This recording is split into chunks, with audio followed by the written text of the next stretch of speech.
आज हम बात करें होम प्लांटेशन के हवाले से।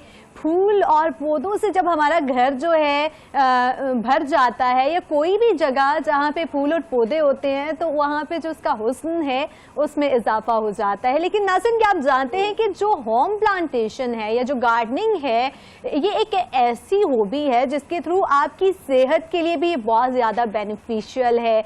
हम में से बहुत से लोग जो है जो सब्ज जगह होती है, जहाँ पे ग्रीनरी होती है, वहाँ पे काम करने से लुत्फानंदोज हो रहे होते हैं, इंजॉय कर रहे होते हैं, और वो जो एक सीनरी सी लगी हुई होती है, वो जो हमारी आंखों के सामने सब्जा नजर आ रहा होता है, वो हमारे मूड को भी बहुत अच्छा कर देता है। अगर हमारे आसपास फूल होंगे, पौधे, घास हों, तो हमारे जो मूड है वो इतना अच्छा हो जाता है। लेकिन नाज़रीन, जो बागबानी है आपके मदाफ़ती निज़ाम को भी मजबूत बनाती है और ये आपके दिमाग को भी बहुत ज़्यादा तेज़ करती है। सिर्फ यही नहीं, बल्कि इसके मज़ीद बहुत से ज़्यादा फ़ायदे हैं जिन्हें जानकर ना सिर्फ आप हैरान रह जाएंगे, बल्कि आप जो है होम प्लांटेशन और गार्डनिंग की जानिब जो है फ़ौरन आएंगे कि हम भी ये करें। अगर इसके फ़ायदे के बारे में हम बात करें नाज़रीन, तो घर के खूबसूरत लॉन का अगर हम एक सिनेरियो, एक सीन अपने माइंड में क्रिएट करें, जहाँ पे दरख्त हों, पौधे हों, गुलाब के फूल जो हैं वो लगे हुए हों, आपकी आँखों को इतनी ज़्यादा जो है वो ताज़गी बख्शते होते हैं। और अगर जो है वहाँ पे सब्जियां भी उगाई जाएं, तो घर की सब्जियां और ताज़ी सब्जियों की तो बात ही कुछ और होती है। नाज़रीन, होम प्लांटेशन पे मज़ीद बात करने के लिए हमें प्रोग्राम में ज्वाइन किया है कासिम सुरैया ने, किचन गार्डनर एक्सपर्ट हैं। कासिम साहब, बहुत शुक्रिया आपके कीमती वक्त का। अस्सलाम वालेकुम जी, आपका बहुत शुक्रिया। वालेकुम अस्सलाम। सर, हम ये बात कर रहे हैं ना होम प्लांटेशन की, ये हम पूरी अपने नाज़रीन को बताएंगे कि किस तरह से जो है हमने एक प्लान बनाना है। अगर कोई स्टार्ट करना चाह रहा है तो इस प्रोग्राम के थ्रू हम उनको ये बात बताएंगे। लेकिन सबसे पहले मैं आपसे ये जानना चाहूंगी कि होम प्लांटेशन के बेनिफिट्स क्या हैं। जी, सबसे पहले मैं अपना थोड़ा सा तारुफ करा दूं। मोहम्मद कासिम नाम है, डिस्ट्रिक्ट शेखुपुरा, और किचन गार्डनिंग के हवाले से अल्हम्दुलिल्लाह 20 साल का तजर्बा है। हमारा गार्डनिंग ग्रुप है देसी गार्डनिंग के नाम से। वहाँ पे माशाल्लाह लाखों की तादाद में लोग हैं, काफी ज्यादा हैं, और उनको हम डेली अपडेट्स सिखाते रहते हैं गार्डनिंग के हवाले से, किचन गार्डनिंग के हवाले से। तो फायदे की अगर बात करें तो इसमें बेशुमार फायदे हैं। बेखसूस जो फीमेल हैं वो अपने काम में मसरूफ रह के अपना अच्छा वक्त गुजार सकती हैं। उनकी सेहत माशाल्लाह बहुत अच्छी होती है, घर में खूबसूरती होती है। बाज लोग इसका थोड़ा सा शिकवा शिकायत करते हैं कि हमारे पास जगह नहीं है। उनके लिए छत जो है वो मौजूद है, उनका बालकनी मौजूद है, उनकी टेरेस मौजूद है। वहां पे वो 5-10 गमले रख के अच्छे अच्छे फूल, पौधे, सब्जियां लगा सकते हैं। उस सिलसिले में अभी माशाल्लाह अक्टूबर का महीना शुरू है, सर्दियों की सब्जियां जो है उनका सीजन शुरू है, तो उसमें अभी जो मूली, गाजर, शलजम सारी सब्जियां लगा सकते हैं। इस सिलसिले में किसी किस्म की भी रहनुमाई है वो हासिल की जा सकती है इंशाल्लाह। बुनियादी उसका सबसे जो जरूरी चीज है, मट्टी बहुत अच्छी होनी चाहिए। बिल्कुल। भल मट्टी जिसको बोलते हैं, वो नरम होती है, उसमें वेल ड्रेन पानी हो जाता है और जड़ें अच्छी ग्रो करती हैं। उसको लेके थोड़ा सा उसमें वर्मी कंपोस्ट शामिल करनी चाहिए। अगर वर्मी कंपोस्ट ये केचुए की बनाई हुई खाद होती है, ऑर्गेनिक है, इसमें कोई केमिकल नहीं होते। अगर ये नहीं मिलती तो गांव देहात में या आसपास से कुछ गोबर कहीं से जो 1 साल 6 महीने पुराना हो वो मंगवा सकते हैं। इससे पौधों की ग्रोथ में बहुत बेहतर फायदा होता है, बहुत अच्छी वो उनकी परवरिश होती है। कासिम साहब, आप जिस तरह से बात करें, कासिम साहब आप जिस तरह से मट्टी के हवाले से बात करें, हम उसकी जानिब जो है बढ़ेंगे। लेकिन सबसे पहले अगर एक इंसान जो है हमारे नाजरीन में से अगर कोई होम प्लांटेशन करना चाह रहा है, गार्डनिंग करना चाह रहा है, तो किस तरह से स्टार्ट लिया जाए, हम किस तरह से स्टार्ट करें? कौन कौन से ऐसे फल या पौधे हैं या फ्लावर्स हैं जिनको हमें पहले रखना चाहिए, जिसमें एक इंसान जाहिर है उसका इतना तजुर्बा नहीं होता है, उनके थ्रू ऐसे प्लांट्स रखे जाएं जो बहुत ज़्यादा मेहनत तलब भी ना हो, और जिसमें जो है आम जो बिगनर है वो भी उसको अच्छे से उसकी देखभाल भी कर सके। सबसे पहले तो ये बता दें कि जो इंडोर प्लांट्स इंडोर के लिए कौन से बेहतरीन रहेंगे, क्योंकि जैसे आपने स्पेस की बात की, बहुत से लोगों के पास स्पेस कम होती है, तो ऐसे घर जहां पर जो है हवा का इतना बेहतरीन निज़ाम नहीं है या सूरज का इतना बेहतरीन निज़ाम नहीं है, उसकी शुआएं इतनी ज़्यादा डायरेक्ट नहीं आ रही होती, तो वो लोग किस तरह से इंडोर प्लांटिंग करें? जी बिल्कुल, ये सबसे ज्यादा जो मसला जगह का ही है। तो मैं सजेस्ट ये करता हूँ कि सबसे पहले आसान तरीके से जो है ना, आसान सब्जियां और आसान फूल लगाने चाहिए। उनमें सब्जियों में अगर देखा जाए तो धनिया, पालक, साग, पुदीना, मेथी, ये बहुत आसान है। इसका तरीकाकार बहुत आसान है। ग्रो बैग या कोई गमला लें, उसमें फुल उनको ऊपर से 1 इंच जगह छोड़ के मट्टी भर दें और उस मट्टी को अच्छी तरह पानी से गीला कर दें। जब पानी नीचे बह जाए या थोड़ा खुश्क हो जाए तो ऊपर थोड़े से स्प्रिंकल कर दें, बीज थोड़े थोड़े ऊपर गिरा दें। तकरीबन उनका फासला 1-1 इंच के बराबर होना चाहिए। तो उसके ऊपर फिर थोड़ी सी मट्टी की तह बिछा दें ताकि वो कवर हो जाए और उगने के लिए तैयार हो जाए। तो शुरू में अगर आजकल गर्मी थोड़ी सी ज्यादा है कि कुछ इलाकों में बारिश हो गई है, तो उसके लिए छांव में रखें तो ज्यादा बेहतर है। किसी दरख्त के नीचे जो साया दीवार का होता है उनके नीचे रखें, तो इंशाल्लाह 3-4 दिनों में पौधे की ग्रोथ जो है, जर्मिनेशन शुरू हो जाएगी या बीजों की शुरू हो जाती है। तो उसके बाद पानी को ऐसे स्प्रिंकल करना है, यानी शावर में लेके स्प्रिंकल करना है। पानी ऊपर गिराना नहीं है ताकि जो नन्हे मुन्ने बीज हैं वो खराब ना हो जाए। और पानी जो है ना वो इतना देना है कि मट्टी खुश्क ना हो। तो इंशाल्लाह फिर ये बढ़ते आहिस्ता आहिस्ता 2 हफ्ते 3 हफ्ते दें। जो पालक है, साग है, पुदीना है, धनिया है, ये आप तकरीबन 15 दिन में ये इतने बड़े हो जाएंगे। फिर 1 माह में मजीद बड़े हो जाएंगे। तो 1.5 माह में आप इनकी फसल ले सकते हैं या इनकी कटाई कर सकते हैं। जैसे तो इंशाल्लाह नीचे से दोबारा बनना शुरू हो जाएगी। ठीक है, तो इनको पानी कितने वक्त तक देना है? मतलब कितने वक्फे के बाद हमें जो पौधे हैं उनको पानी देना होगा? अगर एक दिन में आप बता दें कि कितनी बार हमें पानी देना है और उसकी मिकदार कितनी होनी चाहिए? पानी का तो बताया है कि मट्टी खुश्क नहीं होनी चाहिए। आजकल की रूटीन देखा जाए तो रोजाना थोड़ा सा शावर कर देना है। ज्यादा पानी से भी पौधे की जड़ें जो है वो खराब हो जाती हैं। यानी इतना पानी देना है कि ऊपर वाली जो मट्टी 2-3 इंच जो मट्टी है वो नम रहे, थोड़ी थोड़ी गीली रहे। बस इतना पानी देना है। उसमें डेली की रूटीन बना लें, या थोड़ी सर्दी मजीद ज्यादा हो जाएगी तो फिर 1 दिन छोड़ के फिर 2 दिन छोड़ के भी दे सकते हैं। बस इतना ख्याल रहे कि मट्टी खुश्क ना हो, यही इसका रूल है। ठीक है, तो अगर हम किचन में प्लांट्स रखना चाह रहे हैं, जाहिर सी बात है वहाँ पे खाना भी पक रहा है, वो सारी चीजें भी हो रही हैं, तो किचन में हम कौन कौन से पौधे जो हैं अपने रख सकते हैं? बुनियादी चीज है प्लीज एक मैं यहाँ पे बताना चाहूंगा कि किचन गार्डनिंग का मतलब ये नहीं है कि हम किचन में रख के ही पौधे ये ग्रो कर सकते हैं। किचन गार्डनिंग का ये मतलब है कि हमारे किचन की जो बुनियादी जरूरियात हैं, सब्जियां हैं, हर्ब्स हैं, जड़ी बूटियां हैं, जो हम सब्जी वाले से, बाजार से लेते हैं, ठेले वाले से लेते हैं, वो हमारे घर में ही बनना शुरू हो जाए, पैदा होना शुरू हो जाए। तो उसके लिए हमें अपना एक ऐसा साइड पे जगह बनानी चाहिए जिससे हम उनकी एक्स्ट्रा केयर कर सकें। कासिम साहब, बहुत से लोग अगर हम घरों में जाते हैं ना तो लोगों ने किचन में भी प्लांट्स रखे हुए होते हैं। I am talking about that plants. Indoor plants कुछ रख सकते हैं किचन में, जैसे स्नेक प्लांट है, स्पाइडर प्लांट है, एलोवेरा है। ये खूबसूरती के लिए और ऑक्सीजन के लिए ये रख सकते हैं। बिल्कुल जी, ठीक है। और कासिम साहब, हम ये भी देखते हैं कि टेम्परेचर की वजह से जो कंटेनर होता है जिसमें हमने अपने पौधे रखे हुए होते हैं वो बड़ा खराब भी हो जाता है, उसकी कलर भी उड़ जाता है धूप की वजह से। तो उसको हम किस तरह से महफूज करें या किस किस्म की कंटेनर्स हमें यूज करने चाहिए? जी, अमूमन पहले तो गमले मिट्टी के जो होते थे वही इस्तेमाल करते थे। उनके ऊपर एनामल पेंट कर दिया जाता था। पेंट से ये है कि तकरीबन साल 6 महीने उनका कलर अच्छा रहता है, लेकिन आहिस्ता आहिस्ता जब पानी हम देते रहते हैं फिर उनका कलर फेड हो जाता है, खराब हो जाता है। तो उसके लिए मैं सजेस्ट करूंगा, आजकल ग्रो बैग्स आए हुए हैं, तो वो एक मखसूस फैब्रिक के बने हुए कपड़े के, यूं समझ लें जीन्स टाइप के कपड़े के बने हुए वो बैग्स हैं, थैले हैं। उनमें मिट्टी डाल के माशाल्लाह छत के ऊपर टेरेस में बहुत अच्छे तरीके से गार्डनिंग की जा सकती है, सब्जियां उगाई जा सकती हैं, फूल उगाए जा सकते हैं, और उनको किसी किस्म की पेंट की जरूरत नहीं होती। वो पानी को अब्जॉर्ब करके ज्यादा जड़ों को नमी देते हैं और उनका खर्चा भी कम है और उनको कैरी करना भी आसान है। खवातीन भी उनको उठा के इधर उधर रख सकती हैं। तो ग्रो बैग्स जो हैं ये ज्यादा बेनिफिशियल हैं। ये खवातीन को और हर गार्डनर को अपने पास ये ग्रो बैग जरूर रखने चाहिए, उनमें ही पौधे लगाने चाहिए। ठीक है, साइज कितना मैटर कर रहा होता है? मतलब अगर हम पौधे उगा रहे हैं, कंटेनर का साइज एक स्पेसिफिक बता दें हमारे नाजरीन को, ताकि उनको आइडिया हो जाए कि इतने साइज में। सब्जियां हम लगा रहे हैं या फूल लगा रहे हैं, उसमें पॉट की या ग्रो बैग की गहराई जो है वो तकरीबन 8 से 10 इंच या ज्यादा से ज्यादा 12 इंच, 1 फीट तक गहरा हो, 1 फीट नीचे 1 फुट तक पूरी यानी मिट्टी उसमें पूरी अच्छी गजाइत वाली हो, तो वो काफी होता है। उसमें तमाम तकरीबन जो छोटी जड़ वाली सब्जियां हैं, बैंगन और शिमला मिर्च के अलावा उसके लिए बड़ा चाहिए जो 14 इंच हो या 18 इंच गहरा हो, लेकिन जो अमूमन ज्यादातर सब्जियां हैं वो 12 इंच गहराई वाले पॉट में लग जाती है। ठीक है।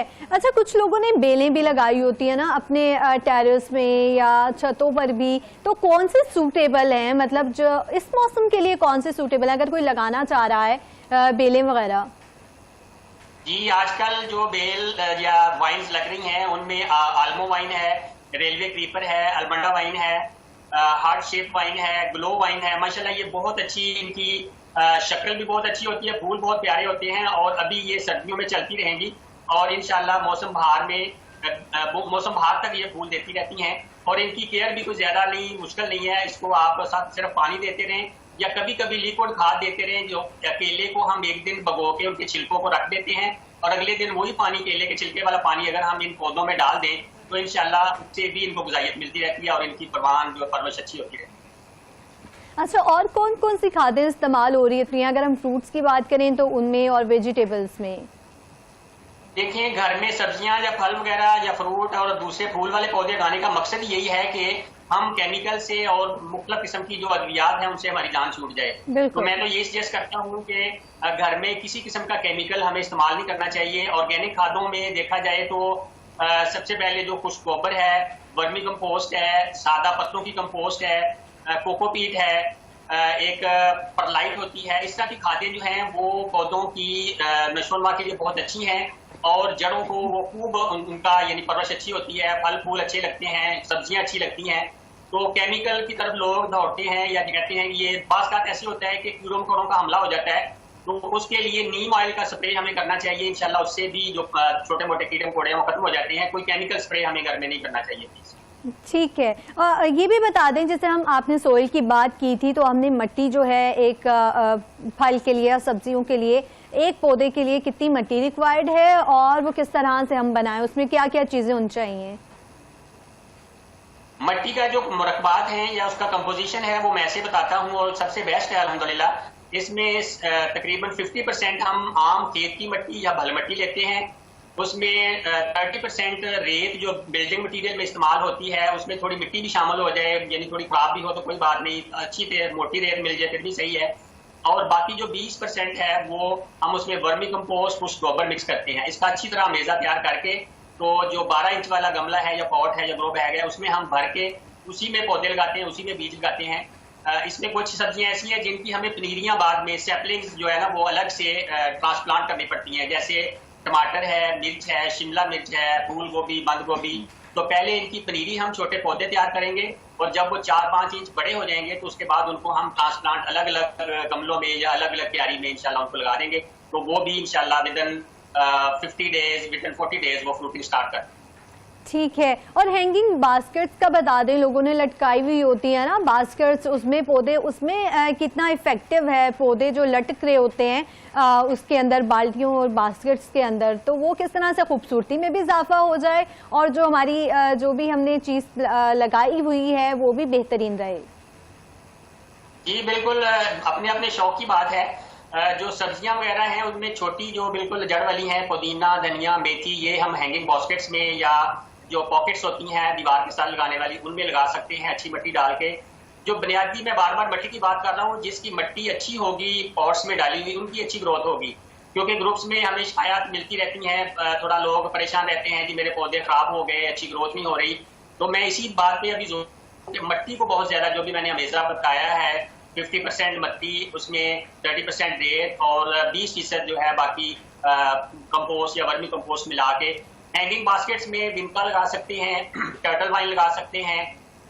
इसी तरह की जो बेलें थोड़ी ऐसे बहुत ज्यादा लंबी नहीं होती उनको हम हैंगिंग बास्केट्स में लगा सकते हैं। लेकिन ये नया गार्डनर, मैं उनको नए गार्डनर्स को मशवरा दूंगा कि ये प्लीज अभी आप स्टार्ट ना करें, जब आपका तजर्बा ज़्यादा अच्छा हो जाएगा उसके बाद गाइड लेके, रहनुमाई लेके, गाइडलाइन लेके तो फिर जरूर ये शुरू करें, क्योंकि खूबसूरती में घर में इजाफा करने के लिए हैंगिंग बास्केट बहुत अच्छा ये एक गार्डनिंग के लिए यानी खूबसूरती में इजाफा करती है। बिल्कुल। कासिम साहब, मुझे ये बताइएगा, जैसे आपने बात की कि पौधे खराब भी हो जाते हैं, लोगों को जिनको नहीं आइडिया होता कि किस तरह से, तो उनको ठीक भी किया जा सकता है या उनको हमने डिस्कार्ड कर देना है, उनको निकाल देना है और उसकी जगह फिर नए पौधे लगाने हैं? जी बिल्कुल, जैसे खुदा न खास्ता हम कभी कभार बीमार हो जाते हैं, कोई मसला बुखार वगैरह या कोई नज़ला ज़ुकाम हो जाता है, तो उसका प्रॉपर और बर वक्त इस्तेमाल करके मेडिसिन का या एहतियाती तदाबीर का हम बेहतर हो। इसी तरह पौधों के लिए भी अगर तो आपने उसकी बीमारी का या उसकी जो वजूहात हैं मुरझाने की या उनके डेड होने की ढूंढ ली या किसी को दिखा लिया, देसी गार्डनिंग से रहनुमाई ले ली, कासम सुरैया से रहनुमाई ले ली, तो इंशाल्लाह, या और भी हमारे बड़े सीनियर गार्डनर्स हैं उनसे अभी आप रहनुमाई ले सकते हैं।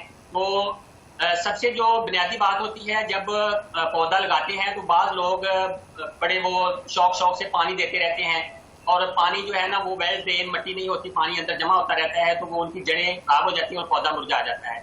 पास साथ पानी ना देने से या जल्दी ना देने से या बहुत ज्यादा पानी, ये दो बुनियादी वजूहात होती है।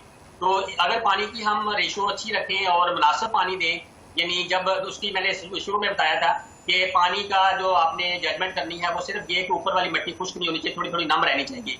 यहाँ पे मैं थोड़ा सा और इजाफा करना चाहूंगा, बाज़ लोग नर्सरी से पौधे लेके आते हैं, वहाँ तो बड़े फ्रेश होते हैं और जब वो घर लेके आते हैं 2-4 दिन तो अच्छे रहे, लेकिन उसके बाद उनको थोड़ी सी मसाइल आना शुरू हो जाते हैं या वो जाना शुरू हो जाती है। उसकी वजह यही है कि वहाँ पे उन्होंने एक तो पौधे थोड़े छांव में रखे होते हैं, कभी धूप आ जाती है शन के, कभी थोड़ा सा वहाँ पे फुल धूप होती, कभी कम होती है।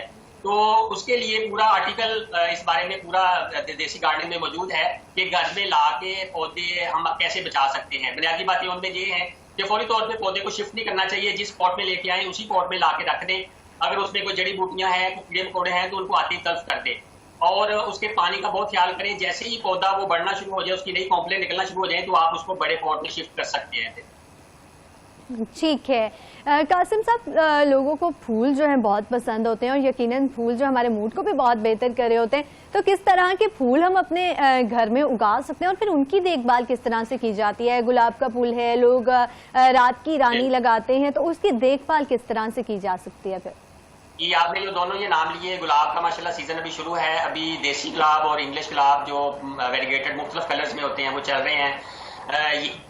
हर गार्डनर का ये प्लीज होता है कि उसके घर में अच्छे अच्छे फूल हों, तो गुलाब उगाएं। बोगनवेलिया एक ऐसी बेल है, मुख्तलिफ रंगों में ये भी मिलती है, तो इसको अपने घर में दीवार के साथ या ऊपर से इसको डोरी वगैरह बांध के टेरेस में भी ले जाया जा सकता है। इसी तरह आजकल जो है वो मैरीगोल्ड लगाया जा रहा है, कैलेंडोला जो है गुलेशियस उसको बोलते हैं वो लगा रहे हैं, कलगा जिसको पॉक्सबॉम बोलते हैं वो लगा रहे हैं, प्लोमेरिया लगा रहे हैं, सिमरेरिया लगा, इस तरह की जितनी भी यानी आप सीजन के जो फूल हैं वो अभी लाजमी, उसकी पनीरियां भी मिल जाती हैं, उसके बीज से अभी लगाने का सीजन है। बीज लगाएं और तकरीबन 15-20 दिन के बाद उनकी पनीरी तैयार हो जाती है और ये अभी के लगाए हुए इंशाल्लाह मार्च अप्रैल तक इनमें मौसम बहार तक पूरी बहार रहती है, फूल खिलते रहते हैं। और यानी ये इतना ज्यादा यूँ समझ लें कि गार्डनर का शान है फूल लगाना और हर्ब्स लगाना और ऐसे पौधे जो हमारे घर में चलते रहते हैं, उनको हमारे आए गए मेहमान जो हैं देख के वो बड़े खुश होते हैं, बल्कि अपना ही देख देख के दिल गार्डन गार्डन होता रहता है। एग्जैक्टली, दिल गार्डन गार्डन हो जाता है। और भी फूल हैं जैसे गुले दाउदी है, चंबेली का फूल हो गया, इस मौसम में और तमाम किस्म के जो फूल हैं इस मौसम में उगाए जा सकते हैं या कोई स्पेसिफिक फ्लावर टाइप है? मैंने नाम बताया जो गुले दाउदी है वो भी अभी लगाया जा रहा है। जो सीजन के फूल हैं वो सीजन में ही यानी 5-6 माह खिल के खत्म हो जाती है, फिर गर्मियों के सीजन के अलग फूल आएंगे, तो ये सीजनल होते हैं। कुछ फूल ऐसे होते हैं जो सदाबहार चलते रहते हैं पूरा साल, सिर्फ जो मौसम खज़ां होता है 2 माह नवंबर दिसंबर में उनमें थोड़ी ग्रोथ रुक जाती है, वरना वो पूरा साल चलते रहते हैं। जैसे गिनका जो है ये पिंक कलर में और वाइट कलर में, इसको सदाबहार आम नर्सरी वाले आम जुबान में सदाबहार फूल बोलते हैं, लेकिन उसका नाम गिनका है। उसमें व्हाइट और जो सफेद और पिंक कलर का है वो तो चलता ही रहता है। अब इसकी वैरायटी मल्टी कलर में आ गई है माशाल्लाह, और ये इतने प्यारे फूल हैं कि इसको ग्रो करना एक नए गार्डनर के लिए ऐसे जैसे यानी बहुत आसान है, आराम से इसको अच्छी तरह ग्रो कर सकते हैं। ठीक है कासिम साहब, बहुत शुक्रिया आपके कीमती वक्त का, बहुत इंफॉर्मेटिव डिस्कशन रही, बहुत मजा आया। नाज़रीन, फूल फल और सब्जियां जो हैं हर इंसान को अपनी तरफ अट्रैक्ट जरूर करती हैं और फूलों से तो इंसान को बहुत ज्यादा जो है उसके हुस्न से इंसान का मूड बहुत अच्छा हो रहा है। आज के सेगमेंट में हमने कोशिश की कि आपको ये अवेयरनेस दे सकें, ये बता सकें कि अगर आप चाहते हैं कि होम प्लांटेशन हो और आप इस तरह के फूल फल और सब्जियां उगाना चाहते हैं तो किस तरह से उगाई जा सकती हैं। नाज़रीन, यहाँ वक्फे मुख्तसर से वक्फे के बाद हाजिर होंगे, हमारे साथ रहिए।